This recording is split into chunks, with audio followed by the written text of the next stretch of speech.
Chapter 19 is about economic development. When measuring economic development, we have nations and their wealth that are divided into two groups. We have industrialized nation, a higher income nation that has an annual GNP of at least 9,200, and we have a developing nation, which would be considered a low or middle, and that has a low standard of living. And this is actually 5/6 of the world population that live in developing nations. This is just a chart that shows you the GNP per capita by countries. And those that are high are the ones in green. Notice that most of Africa is in the very low, which is less than $1,000 per capita GNP. The difference in the middle income nation is that they have a GNP of less than 745. Now that may be a little bit higher today, but countries that would represent that would be Mexico, Brazil, China. Those are out of your book. So, and again, some of that may have changed since the writing of your textbook. The low income nation, annual GNP of less than 745 per person, and those are countries like India, Indonesia, Haiti, Sudan. That would be some of the poorest countries on the planet. Poverty is something that we have to look at when we're developing economically. An individual or a family that lacks the income to maintain even a minimum diet is considered to be in poverty. They have a shorter life expectancy, malnutrition occurs, and those are mostly in developing countries. Almost half of our world's population lives on less than $2 a day. I know that we can really hardly imagine that that's the case, and most of those are in South Asia. In 2003, there were 61 countries that were in poverty of a population of 2.5 billion.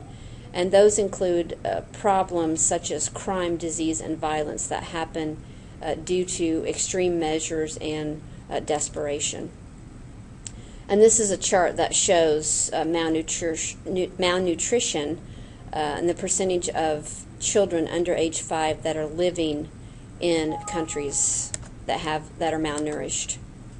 We also have in poverty refugees, and those are people that flee their countries to try to escape hunger, persecution, or just complete political unrest. The people that are unable to save, invest, they don't have any way to get out of the poverty that they are in. Poverty is not inevitable.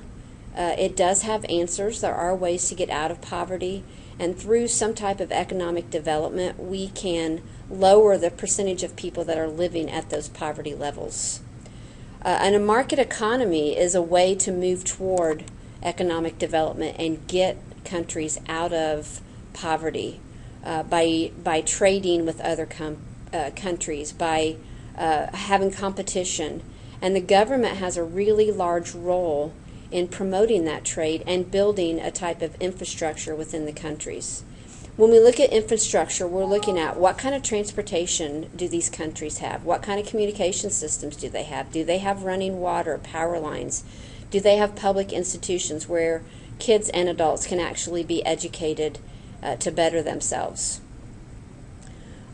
Looking at famine, which is definitely a worldwide problem, it is an extreme widespread shortage of food. And your book talks about Amartya Sen, who won the Nobel Prize in Economics because she studied famine in India and found out that famine is a result primarily of government actions, not a failure of actually growing the right amount of food. Education is also an answer to poverty. If we can educate people, if we can give them the means to better themselves, then they can find a way out of poverty. Higher education rates have statistically shown it leads to lower rates of infant mortality. So education is definitely an answer to poverty. In order to build business, we have to first start with money, and there's definitely in developing nations not a lot of money for people to use and for governments to build infrastructure. One way that we can get money to those countries is through external debts to foreign banks and governments. But it's very, very highly impossible that these countries would be able to pay off of this debt because they are not generating income. And when they don't pay off that debt, we name that default, and that is failure to pay off those debts. And it really hurts them in the future in getting any type of aid because they owe so much money. How other ways can we finance economic development? Well, one way is through microcredit, and I'll show a video about the Grameen Bank in Bangladesh. That microcredit is very, very small loans that allow people in countries to start some type of business. It was founded by Muhammad Yunus, and through his work, he has allowed women and people in underdeveloped countries, to begin a business where they could actually make money for their families. One way that we can also finance economic development is through foreign investment. Every country has something that attracts a foreign investor. So that would be a person or a business that puts money into another nation to help them to make a profit. And they do this because they might gain potential consumers. They can also get low wages, and some of these countries have abundant resources that they can use to produce their products. They need a stable government because political instability definitely will scare investors away from countries.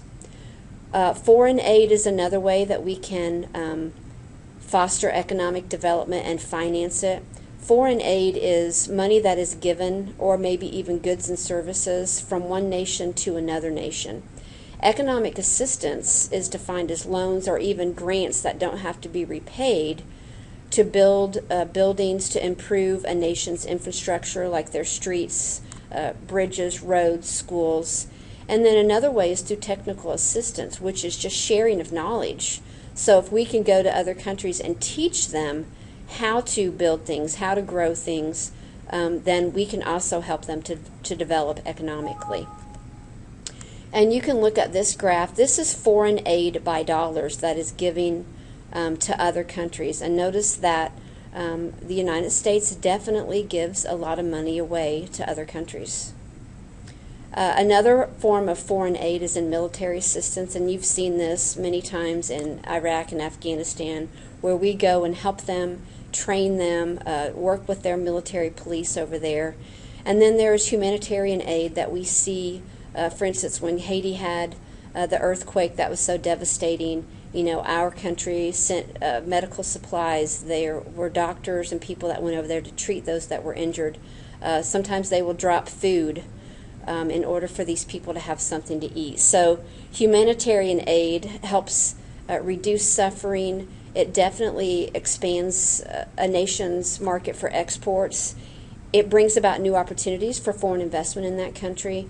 And it provides a way of security, which is what we tried to provide when we were in Iraq.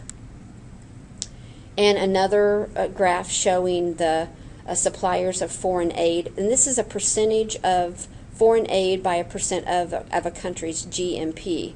So we're definitely not at the top of the list on this one at all. Matter of fact, we're not even represented in this graph. And then there's private aid, and some of you may have even participated in this.